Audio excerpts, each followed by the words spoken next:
मध्य प्रदेश की समस्त लाडली बहनों को हार्दिक नमस्कार। अगर आप भी बड़ी बेसब्री से लाडली बहना योजना की 24वीं किस्त का इंतजार कर रही हैं, तो आज की यह जानकारी आपके लिए बेहद जरूरी और लाभदायक होने वाली है, क्योंकि मुख्यमंत्री डॉ मोहन यादव जी की ओर से एक बड़ी और सुखद खबर सामने निकल कर आई है, जो प्रदेश की हर पात्र बहन के चेहरे पर मुस्कान ला सकती है। हाल ही में हुई कैबिनेट मंत्रिमंडल की अहम बैठक में लाडली बहना योजना की 24वीं किस्त को लेकर महत्वपूर्ण निर्णय लिया गया है। वो इंतजार जो अब तक आपके मन में बना हुआ था, अब समाप्त होने वाला है। जी हां, अब आपके बैंक खाते में इस योजना के अंतर्गत मिलने वाली राशि जल्द ही जारी की जाएगी। लेकिन साथ ही एक बात यह भी सामने आई है जो थोड़ी चिंता बढ़ाने वाली है।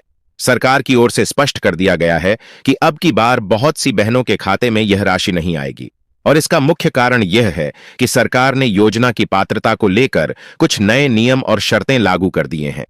इन नए नियमों के आधार पर ऐसे हजारों मामलों की पहचान की गई है जिनमें महिलाएं इस योजना का लाभ ले रही थीं, लेकिन वास्तव में वे इस योजना की पात्र नहीं थीं, और इसी वजह से सरकार ने कड़ा निर्णय लेते हुए उन बहनों को योजना से बाहर कर दिया है। कहीं ऐसा न हो कि आप भी उन्हीं बहनों में से एक हों जो सोच रही हैं कि इस बार 24वीं किस्त उनके खाते में आएगी, लेकिन जब पैसा नहीं आएगा तो आपको समझ ही नहीं आएगा कि ऐसा क्यों हुआ। इसलिए यह जानना बहुत जरूरी है कि किन किन कारणों की वजह से बहनों को योजना से हटाया जा रहा है, और अगर आप वाकई इस योजना की पात्र हैं तो आप किस तरह से यह सुनिश्चित कर सकती हैं कि आपकी अगली किस्त समय पर आए और आपको किसी प्रकार की परेशानी न हो। सरकार ने तीसरे चरण के तहत यह निर्णय लिया है कि उन महिलाओं को योजना से जोड़ा जाएगा जो वास्तव में आर्थिक रूप से कमजोर हैं और अब तक इस योजना के लाभ से वंचित रही हैं। वहीं जो बहनें पहले से योजना से जुड़ी हुई थीं, लेकिन उनकी पात्रता अब नियमों के अनुरूप नहीं है, उन्हें योजना से हटाया जा रहा है। इसी वजह से 24वीं किस्त के आने में देरी हो रही है। अगर अभी तक आपके खाते में 24वीं किस्त की राशि नहीं आई है तो आपको घबराने की जरूरत नहीं है। हो सकता है कि आपकी सूची में नाम जोड़ने की प्रक्रिया अभी चल रही हो और अगली सूची में आपका नाम जुड़ जाए, लेकिन यह तभी संभव है जब आप योजना की पात्रता के सभी मानकों पर खरी उतरती हों। अब बात करते हैं उन कारणों की जिनकी वजह से बहुत सी बहनों को योजना से बाहर कर दिया गया है। अगर आपके घर में 4 पहिया वाहन है या आपके परिवार में कोई ऐसा सदस्य है जिसकी मासिक आय 20,000 रुपये से अधिक है और वह आय आपके आय प्रमाण पत्र में दर्ज नहीं है, तो ऐसे मामलों में सरकार द्वारा मैन्युअल सर्वेक्षण किया जा रहा है और सत्यापन के बाद उस महिला को योजना से बाहर किया जा रहा है। वहीं अगर आपके पास 3 या उससे अधिक कमरों का पक्का मकान है और फिर भी आप इस योजना का लाभ ले रही हैं, तो अब आपको इस योजना के दायरे से बाहर कर दिया जाएगा। इसके अलावा एक और महत्वपूर्ण बिंदु जो अक्सर अनदेखा रह जाता है वह यह है कि बहुत सी महिलाएं ऑनलाइन लेन देन करती हैं, जैसे कि फोन पे, गूगल पे, पेटीएम आदि के माध्यम से ट्रांजैक्शन करती हैं, लेकिन उन्हें यह जानकारी नहीं होती कि ऐसे लेन देन उनके बैंक खाते की गतिविधियों को बढ़ा देते हैं, जिससे उनकी सालाना आय अधिक प्रतीत होती है, और यह अतिरिक्त लेन देन भी योजना की पात्रता पर प्रभाव डालता है। ऐसे में अगर आप इस तरह का डिजिटल लेन देन कर रही हैं तो आपको विशेष सतर्कता बरतने की जरूरत है। अगर आप वाकई पात्र हैं और फिर भी आपके खाते में पैसा नहीं आ रहा, तो संभव है कि आपके बैंक खाते से जुड़ी कुछ जरूरी प्रक्रियाएं पूरी नहीं हुई हों। सबसे पहले आपको यह सुनिश्चित करना है कि आपका डीबीटी डायरेक्ट बेनिफिट ट्रांसफर चालू हो, आपका आधार कार्ड बैंक खाते से लिंक हो और पैन कार्ड भी अपडेट किया गया हो। अगर ये तीनों चीजें आपके बैंक खाते में सही तरीके से दर्ज नहीं है तो योजना की किस्त आपके खाते में नहीं आ पाएगी। मुख्यमंत्री डॉ मोहन यादव जी ने खुद यह बात कही है कि यदि बहनें इस योजना का लाभ समय पर और बिना किसी परेशानी के प्राप्त करना चाहती हैं तो उन्हें अपने दस्तावेज और बैंकिंग प्रक्रियाएं समय रहते पूरी कर लेनी चाहिए। अब बात करते हैं सबसे जरूरी सवाल की, 24वीं किस्त कब तक आएगी? तो आपको बता दें कि पिछली बार की तुलना में इस बार किस्त आने में थोड़ा विलंब हो रहा है, क्योंकि सरकार इस योजना में बड़े पैमाने पर संशोधन कर रही है और पात्रता की दोबारा समीक्षा की जा रही है। पहले की तरह 10 तारीख से पहले किस्त आ जाया करती थी, लेकिन इस बार 2 से 3 दिन की देरी हो सकती है। तो यदि आपने अभी तक अपने सभी दस्तावेज सही करवाए हैं, पात्रता की सभी शर्तों को पूरा करते हैं और बैंक खाते से जुड़ी सभी प्रक्रिया सही है, तो आप निश्चिंत रहें। 24वीं किस्त की राशि आपके खाते में बहुत जल्द पहुंचने वाली है। यह वीडियो आपके लिए बेहद उपयोगी और महत्वपूर्ण है। अगर आपने इसे ध्यान से नहीं देखा तो हो सकता है कि बहुत सी जरूरी जानकारी आपसे छूट जाए और आपकी योजना से जुड़ी पात्रता पर असर पड़े। इसलिए अगर आप पहली बार हमारे चैनल पर आए हैं तो हम आपसे अनुरोध करते हैं कि चैनल को सब्सक्राइब जरूर करें, ताकि हम इसी तरह की योजनाओं और सरकारी लाभ से जुड़ी हर छोटी बड़ी जानकारी आपको समय रहते पहुंचा सकें।